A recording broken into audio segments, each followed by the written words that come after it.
পুরুষরা আসেন, পুরুষরা। মহিলাদেরকে এখানে যাইতে দেওয়া হয় না, তো আপনারা দেখলে বুঝবেন না। একটু আপনারা সাইডে থাকেন।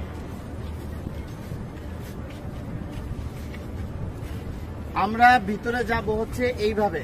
আমাদের বাম দিকে থাকবে রওজা।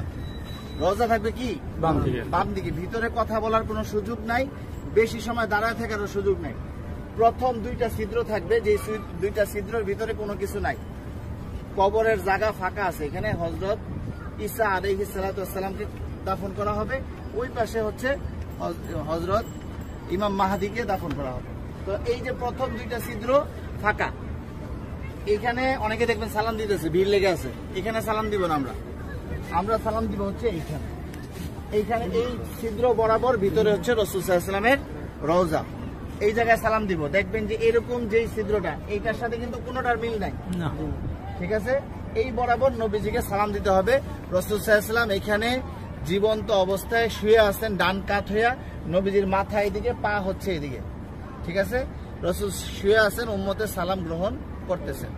হ্যাঁ, সরাসরি সালাম গ্রহণ করতেছেন। তারপরে এখানে আবু বকর রাদিয়াল্লাহু আনহুর কবর, এই বরাবর এখানে আবু বকর রাদিয়াল্লাহু আনহুকে সালাম দিতে হবে। কিভাবে সালাম দিব? নবীজিকে কিভাবে দিব? আসসালাতু আসসালামু আলাইকা ইয়া রাসূলুল্লাহ, আসসালাতু আসসালামু আলাইকা ইয়া হাবিবাল্লাহ। যতটুকু বেশি আমরা পারি বলার চেষ্টা করব। সালাম দেওয়ার সবচেয়ে সুন্দর সময় হচ্ছে রাত্রে 10:30টার পর থেকে নিয়ে রাত্রে 1টা-2টা পর্যন্ত ফাঁকা থাকে, ভিড় থাকে না। আর দিনের বেলা সকাল 7টা থেকে নিয়ে একেবারে জোহর পর্যন্ত কি ফাঁকা থাকে, ফাঁকা। আসরের সময় থেকে নিয়ে এশারের পর পর্যন্ত কি থাকে? ভিড় থাকে। যত বেশি পারেন নবীজিকে সালাম দিবেন। যদি সালাম কবুল হয়ে যায়, আল্লাহর নবী বলতেছেন যে আমার রওজায় যে সালাম দিল তার উপরে, আমার উপরে ওয়াজিব হয়ে যায় তার জন্য হাসরের ময়দানে সুপারিশ করা। আমার সালামটা যদি গ্রহণ করেন নবীজি, তাহলে আমাদের এইটা নাজাতের উসিলা হয়ে যেতে পারে।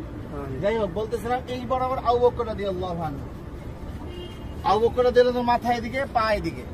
নবীজির মাথা এখানে, রাসূলের পা এই পর্যন্ত আসছে। রাসূলের শরীরের ওই পাশে হচ্ছে কি আবু বকর রাদিয়াল্লাহু আনহু। আবু বকর রাদিয়াল্লাহু আনহু ঘাড় বরাবর হচ্ছে হযরত ওমর রাদিয়াল্লাহু আনহু, উনি আরো ওই পাশে, ঠিক আছে? নবীজি এখান থেকে এইভাবে শোয়া, রাসূলের পরে হচ্ছে আবু বকর রাদিয়াল্লাহু আনহু শোয়া, তারপরে হচ্ছে হযরত ওমর রাদিয়াল্লাহু আনহু। এইখানে হযরত ওমর রাদিয়াল্লাহু আনহুকে সালাম দিতে হবে। তো এইখানে নবীজিকে সালাম দিব আমরা। আর রাসূলকে অনেক মানুষ আমাদেরকে বলছে না সালাম দেওয়ার জন্য, তো আমরা নিয়ত করব যে আমাদেরকে যত মানুষ সালাম দিতে বলছে তাদের সকলের পক্ষ থেকে সালাম, আসসালাতু আসসালামু আলাইকা ইয়া রাসূলুল্লাহ, ঠিক আছে? তারপর আবু বকর রাদিয়াল্লাহু আনহুকে সালাম দিব, হযরত ওমর রাদিয়াল্লাহু আনহুকে সালাম দিব। তারপরে এখানে কোনো কিছু নাই, ফাঁকা আছে কবরের জায়গা ভিতরে। আমরা এদিক দিয়ে বের হয়ে যাব। এটা হচ্ছে পুরুষদের যে কোনো সময় খোলা আছে সালাম দেওয়া। আর মহিলাদেরকে ঠিক রওজার পিছন দিক দিয়ে দিবে সালাম দেওয়ার জন্য একদিন। কথা বুঝতে পারছেন? একদিন সুযোগ আসবে রিয়াজুল জান্নাহ নামাজ পড়ার জন্য, এবং সালাম দিবেন রওজার পিছন দিক থেকে। আর মহিলারা বাহির দিয়া প্রতিদিনই সালাম দিবেন আপনারা বাহির থেকে। হ্যাঁ, এই পাশে আসেন।